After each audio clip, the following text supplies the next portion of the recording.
또한 주님의 도우심과 섭리가 가능하다는 진리를 기억하게 하시고 하나님을 절대적으로 신뢰하며 불가능한 일을 가능하게 하시는 주님만을 의지하게 하여 주시옵소서. 이 모든 일을 이루어 주신 주님께 온전히 영광을 올려드립니다. 우리 죄를 위하여 십자가에 돌아가시고 부활하셔 지금도 우리를 인도해 주시는 예수님의 이름으로 기도합니다.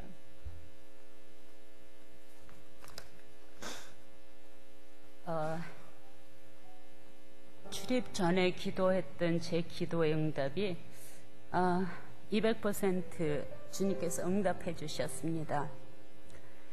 가테말라 출입을 간다고 목사님께서 말씀하실 때 가겠다고 결정을 하고 기도를 시작하였습니다.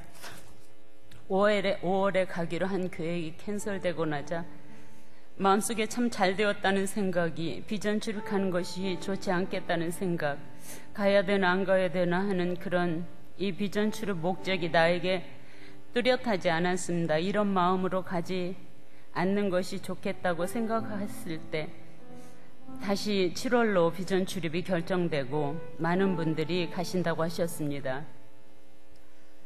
사도행전을 읽기 시작하면서 주님 앞에 간절히 기도했습니다.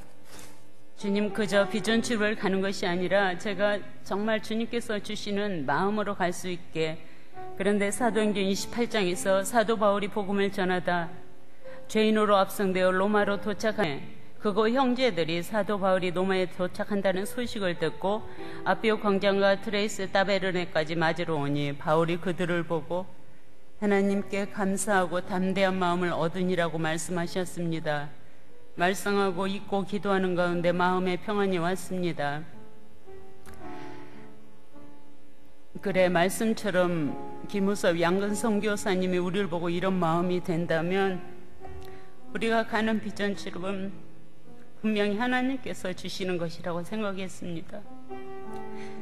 또한 이번 비전 출입을 통하여 보아야 할 것을 보게 해주십사, 들어야 할 것을 듣게 해주십사 하고 기도했습니다. 그런데 주님께서는 치치가테스 난고 영혼들을 위하여 기도하라고 보여주셨고 그들의 신음소리를 듣게 해주셨습니다. 목사님을 비롯해서 6명의 집사님들이 매 월마다 선교 훈련이 시작되고 각자가 해야 할 일들이 주어졌고 우린 기도하면서 선교지에 필요한 물품들을 준비하는 가운데 성도님들에게 많은 사랑의 헌신으로 그곳에 필요한 물품들이 넘치도록 채워졌습니다. 주님 참 감사합니다. 5월 20날 일부 예배를 드리고 저희 1차 선교팀들이 떠나고 2부 예배를 드리고 2차 선교팀들이 과테말라에 도착했을 때는 밤이었고 사랑하는 연선교사님, 우섭 양근 선교사님이 우리를 보고 두 손 몰래 맞아주셨어요.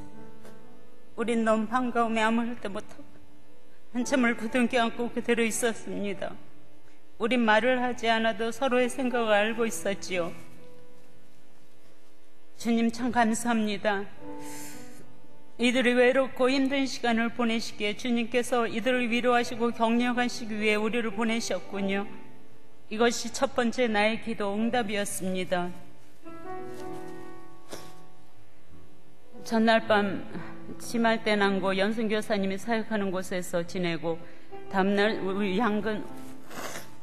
우섭 양근 선교사님이 사역하는 치치카테스 난고에 3시간가량 걸쳐 도착하여 선교사님이 출석하시는 에베네셀 아벨 목사님과 교회 방문하고 기도하며 건물 안에는 조그마한 공간에 방 하나 사무실 겸 리빙룸 사용하는 곳에서 다가를 나누어 교제하고 그것을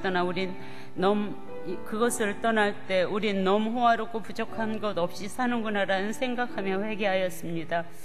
두 번째 방문교회는 선교사님 집에서 약 1시간가량 일명 치킨버스 15인승 배인데 12명이 탈 수 있는 차에 30명 승차, 정해진 것은 아무것도 없고 운전사 마음대로였지요. 베들레헴 이글식일날 베들레헴 교회에 도착, 하루 한 가정을 방문, 흙벽에 스트레스 지붕 방 2개가 그대로였고 흙바닥에 그대로 자고 입고 있는 옷은 그저 몸만 가리는, 죄송합니다, 이런 표현을 해서 한국에 60년 전 한국 다리 밑에서 사는 거지들과 같은 그런 모습이었습니다. 그 가정은 남자는 보이지 않았고 여자들만 있었습니다. 아이들 머리에는 새끼가 가득하였고, 우리를 안내해준 에리카 자매에게 어떻게 사느냐고 물어봐달라고 했습니다. 가족은 11명, 아버지는 없고 2 며느리 자식들, 그들의 기도 제목은 먹고 사는 것, 아이들이 학교 가는 것이었습니다. 저희들은 점심 식사 후 4가정을 방문하게 되었습니다. 한 곳은 2 부부가 살고 있는 집, 여러분들이 사진에서 본 것처럼 그 옥수수 마른 걸로 문과 울타리를 하고, 이것도 선교팀들이 만들어준 거라고 합니다. 흙으로 만든 집, 스레드 하나, 그것을 들어서는 순간 집에서 나는 냄새는 숨을 쉴 수 없을 정도로 지독했고, 할아버지는 중풍에 간질까지 써 땅바닥에 누워 먹지도 못하고 일어나지도 못하여, 할머니는 눈이 보이지 않는다고 하였습니다. 전기가 없어 한낮인데도 방은 너무 컴컴해 누워 계신 할아버지를 볼 수가 없었습니다. 우리 팀 9명은 그 안으로 다 들어갈 수가 없을 정도로 적은 공간이었고, 어떻게 먹느냐고 물어봤더니 누가 주면 먹고 물은 비가 오면 마다 마신다고 하셨습니다. 2 분은 50대, 그들의 모습은 80세 이상으로 보였고, 목사님께서 기도하자고 하는데 아무 말을 할 수가 없었습니다.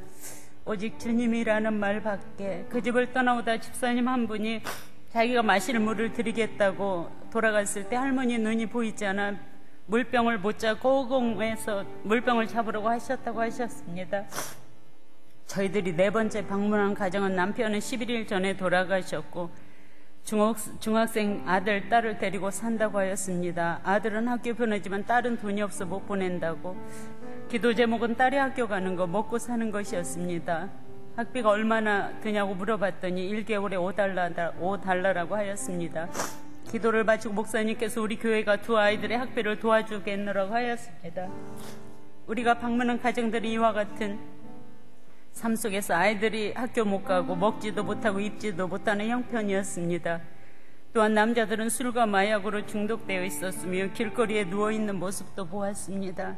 사람이 사는 것이 아니라 짐승도 이보다 낫게 살겠구나 하는 생각을 하고, 보이지 않고는 설명이 안 되는 생활을 이들이 하고 있었습니다.